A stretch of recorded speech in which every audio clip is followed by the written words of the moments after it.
मनोज जरांगे पाटील, मराठा आरक्षणाचा एक आश्वासक चेहरा।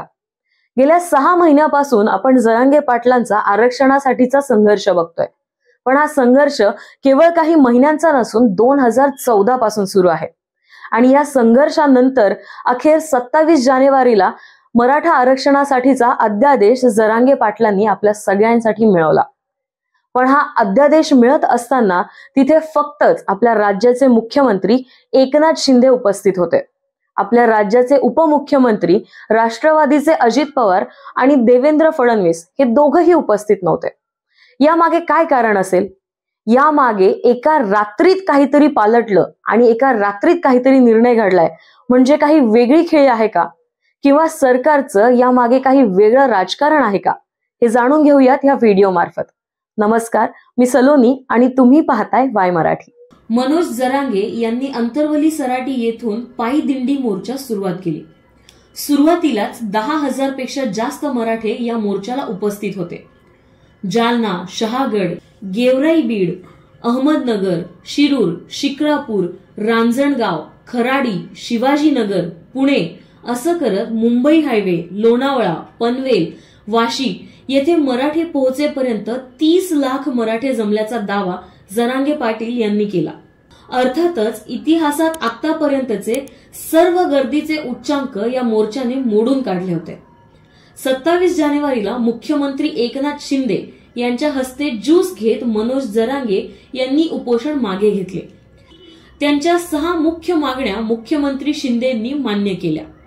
जरांगे पाटील यांनी सरकारसमोर ठेवलेल्या मागण्या अशा होत्या की नोंद सापडणाऱ्यांच्या सोयऱ्यांनाही सरसकट प्रमाणपत्र द्या, शपथपत्र घेऊनच सोयऱ्यांना प्रमाणपत्र द्या, कोर्टात आरक्षण मिळेपर्यंत मुला-मुलींना 100% शिक्षण मोफत करा, मराठ्यांसाठी जिल्हा स्तरावर वसतिगृह बांधा, आरक्षण मिळेपर्यंत सरकारी भरती करू नका, केल्यास मराठा आरक्षणाच्या जागा राखीव ठेवा, अंतरवल्लीसह राज्यातील सर्व मराठा आंदोलकांवरील गुन्हे मागे घ्या, SEBC अंतर्गत 2014च्या नियुक्त्या त्वरित करा आणि वर्ग 1 आणि वर्ग 2 पोलीस उपनिरीक्षक पदाच्या नियुक्त्या द्या। या मागण्यांना यश आलं आणि जरांगे पाटील जिंकले। अयोध्या राम मंदिर पार्श्वभूमीवर देशात भाजपाला पोषक वातावरण निर्माण होतंय असं वाटत असताना महाराष्ट्रात मात्र केवळ मनोज जरांगे पाटील आणि मराठा आंदोलनाची चर्चा होती। आज रोजी शिंदे, फडणवीस आणि अजित पवार या ट्रिपल इंजिन सरकारनं आरक्षणाचा अध्यादेश काढून थोडीफार सहानुभूती मिळवली आहे। आंदोलनाच्या सुरुवातीला अजित पवारांनी जो कायदा आणि सुव्यवस्था बिघडवेल त्याला शिक्षा होईल असं वक्तव्य करत जरांगे पाटलांना इशारा दिला होता, पण मनोज जरांगे यांनी कोणतीही तमा न बाळगता आपला शब्द खरा करून दाखवला आणि म्हणूनच उपोषण सोडताना अजित पवार कुठेही दिसले नाहीत। उपमुख्यमंत्री देवेंद्र फडणवीसही यावेळी उपोषण स्थळी दिसले नाहीत। त्यांनी मराठा आरक्षणाविषयी आपली भूमिका मांडताना सरकार योग्य तो निर्णय घेईल आणि टिकणारं आरक्षण देऊ यावर नेहमी भर दिला। अंतरवल्ली सराटीतील लाठीचार्ज घटनेनंतर जरांगेंच्या निशाण्यावर फडणवीस होते आणि त्यावेळी फडणवीसांवर आणि गृह विभागावर अनेक आरोप झाले होते। या सर्व घटना जर तपासल्या तर जरांगे आणि 2 उपमुख्यमंत्र्यातील विसंवाद दिसून येतो। एकनाथ शिंदे हे मुख्यमंत्री असले तरी राज्याचे 2 उपमुख्यमंत्रींना विश्वासात घेतल्याशिवाय हे निर्णय घेता येत नाहीत। मग मुख्यमंत्री एकनाथ शिंदे यांच्या खांद्यावर तरी बंदूक ठेवली नसेल ना, असाच प्रश्न पडतो। दोघांपैकी एक मुख्यमंत्री जरी हजर असते तरी महायुतीतील एक वाक्यता समोर येऊ शकली असती, पण ही संधी या सरकारनं गमावली आहे असंच म्हणावं लागेल।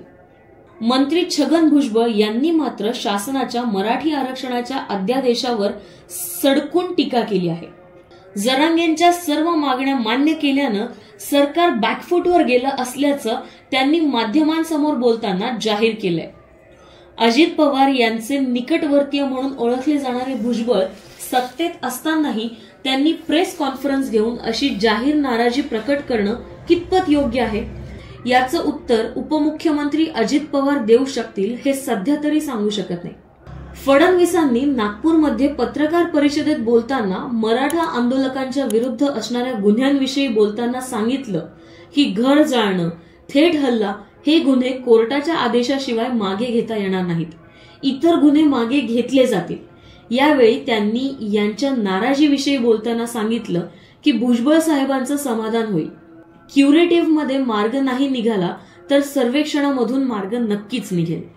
सरकारनं मराठा आरक्षणाचा अध्यादेश जरी 27 जानेवारीला काढलेला असला तरी सुद्धा सर्व मराठ्यांना आणि संपूर्ण राज्यभराला 24 फेब्रुवारीची वाट पाहावी लागणार आहे.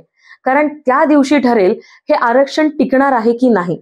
24 फेब्रुवारीला ठरेल की राज्यभरामध्ये मराठा मुलांवर जे गुन्हे दाखल झालेले आहेत त्याचा निकाल काय लागेल. त्या दिवशी ठरेल की सरकारी नोकऱ्यांमध्ये मराठा मुलांना आरक्षण मिळणार आहे की नाही. तुम्हाला काय वाटतं, यामागे वेगळं काही राजकारण आहे की येणाऱ्या लोकसभा आणि विधानसभेच्या प्लॅनिंग आहे? ते आम्हाला कमेंट करून नक्की कळवा आणि आपल्या वाय मराठी चॅनलला सबस्क्राईब करायला आणि लाईक करायला विसरू नका.